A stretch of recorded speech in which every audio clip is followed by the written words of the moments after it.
I think one thing that I've faced is this very recurrent feeling of failure. I couldn't help but feel like my peers and classmates already had these deep critical thinking skills that I didn't develop yet. The most challenging part of grad school is grappling with who you are now and who you want to be in the future and figuring out the steps to get there. Welcome to another episode of Put'em Podcast. I'm your host, Naira, and today we have our co-hosts, Ellie, a second-year graduate student in biomedical sciences at Rockefeller. Joanna, a third-year graduate student at Rockefeller. Nina, a recent graduate from Weill Cornell, and I have a master's in health policy and economics. Today, we will be briefly recapping a longer interview we conducted with Dr. Nathan Vanderford about the mental health crisis in graduate education and how to address it. Let's check out the problem first. As of fall 2019, there are 3.1 million students enrolled in post-baccalaureate schooling in the United States. This includes master's and doctoral students, as well as professional doctorates like law, medical, and dental school. In this episode, we will be addressing the mental health challenges faced by master's and doctoral students who earn their degrees by completing scientific research projects in any specific area of their interest. The nature of research is that you are actively studying something, like a disease or a process of any kind, and generating new knowledge about that thing. This process is repetitive, takes a long time, and is full of uncertainty. And as our co-host Ellie puts it, science fails 9 times out of 10. And that 1 time out of 10 is like the day that scientists live for. In addition to dealing with persistent failure, or what is actually called learning from an iterative process, graduate students also struggle in 2 major areas: not getting enough support from or having a strained relationship with their thesis advisor, who is the expert that trains them to do science, and the perpetuation of an unhealthy work-life balance in academic culture. We'll delve a bit more into these issues in a moment, but first, let's talk data. For a long time, it wasn't clear if the above issues were the cause for mental health struggles, or if graduate students at baseline already struggled with mental health and being in grad school just made it worse. Although the answer still isn't clear, a publication in Nature Biotechnology released in 2018 was one of the first to show a correlation between the severity of the challenges graduate students face and their mental health status. The data showed that graduate students are, and I quote, more than 6 times as likely to experience depression and anxiety compared to the general population. In a survey of around 2,300 students, 40% have moderate to severe anxiety, and 56% of this group did not agree that they had good work-life balance. In the same group that experienced anxiety and depression, 50% did not agree that their thesis advisor provided them with real mentorship or gave them ample support in their training. This data reflects the struggle of the majority of graduate students, and today our co-hosts will offer a more nuanced account about what the most challenging part of graduate school is for them, and we'll discuss some solutions to these issues and some resources for you to check out at the end. Now, I'll hand it over to my co-host Ellie for what contributes to the mental health challenges in graduate school. And so one thing, just to kind of give a very brief overview of some of the mental health challenges that I have faced so far, even though I'm a pretty young graduate student. And so obviously my challenges may be different from those, just generally different, but also especially not representative of the more experienced graduate students, for example. But I think one thing that I've faced is this feeling of failure, this very recurrent feeling of failure when experiments don't pan out. I mean, since I was a freshman in college, I've been exposed to this frequent saying that science fails 9 times out of 10. And that 1 time out of 10 is like the day that scientists live for, essentially. And so knowing that, in your job you have a 10% success rate is pretty daunting and kind of seems abstract until you actually live it.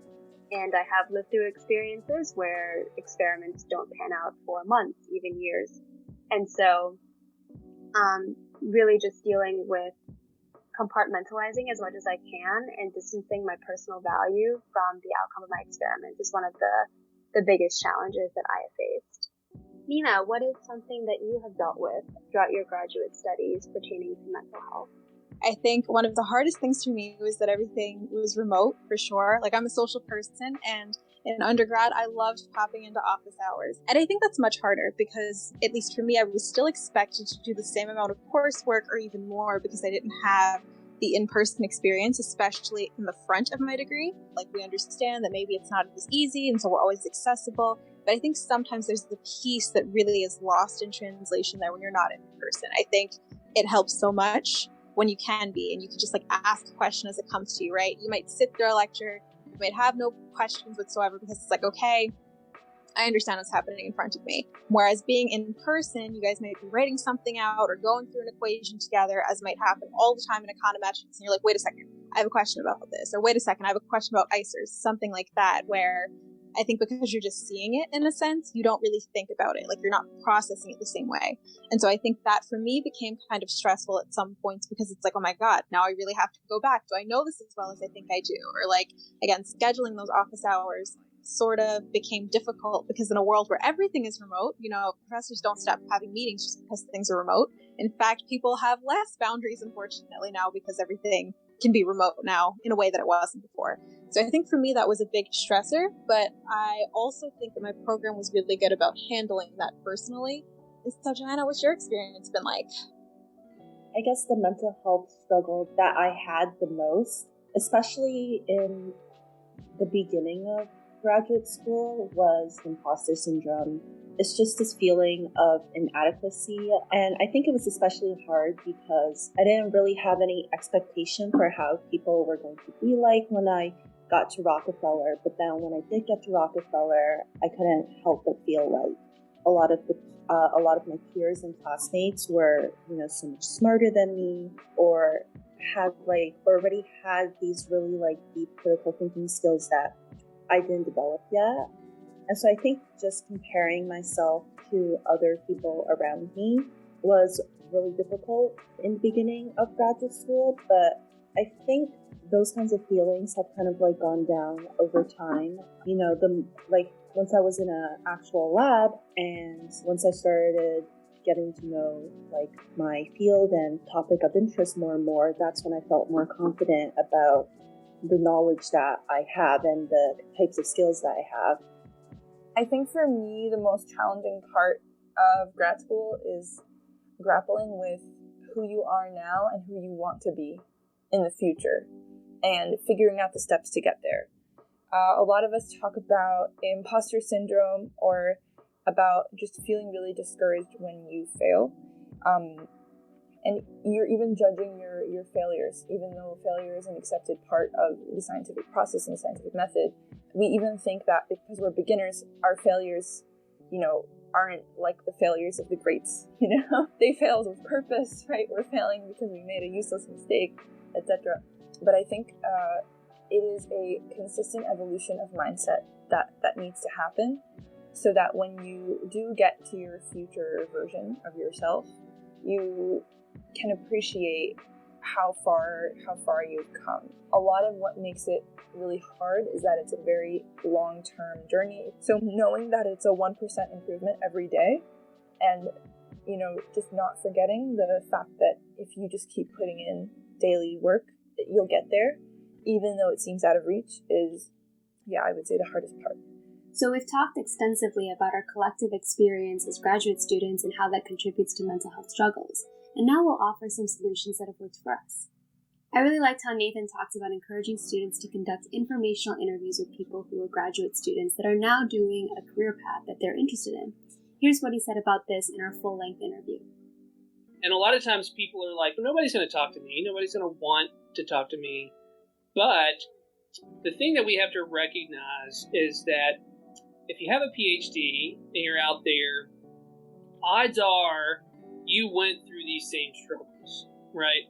And so if you're sitting there in a consulting job as a PhD, you would love to talk to a second or third year graduate student who's contemplating going into consulting and share your knowledge about how you did it, what you should do to help get you set up to do it.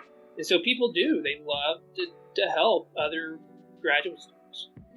So another thing that I think is a very important piece of advice for graduate students that I have received over my time, both as an undergrad and a graduate student, is to make sure that you have a good work-life balance. I think a lot of the time science has got us in the lab for, more than 8 hours for sure. And so making sure that you are doing things that are beneficial to your mental health is very important. And as our later episodes will get into for sure, this idea of self-care, how does it help? Who does it help? And specifically, what is the extent to which self-care can help? And so I don't know if you guys remember the stir that this paper created on Twitter. It is the Bartlett et al. 2021 paper, where essentially they listed that 15 minutes of self-care as a treat is a good rule of thumb, essentially, for balancing school work-life balance as a graduate student.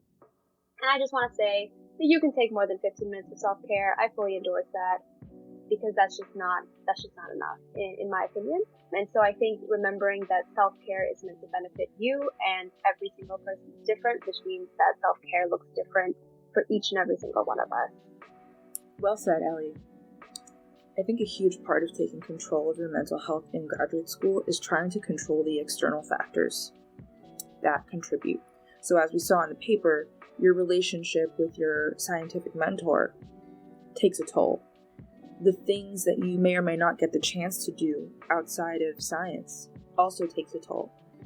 And I think making room for a life beyond science, because if you think about it, grad school is only a fraction of your life, is very, very critical.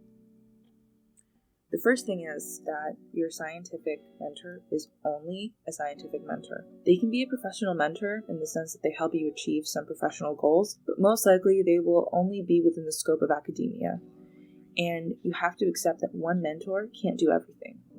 So fortunately, you have to go out and find multiple mentors that will help you develop your skills beyond science in multiple dimensions, so that you're prepared for a career outside of academia, or even inside academia, depending on what you're interested in.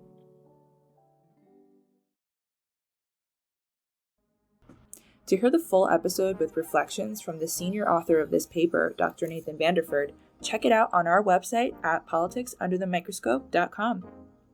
We explore mental health strategies more deeply in our next episode, featuring Dr. Judith Zucker, an expert in graduate student mental health at Weill Cornell Medicine. So stay tuned.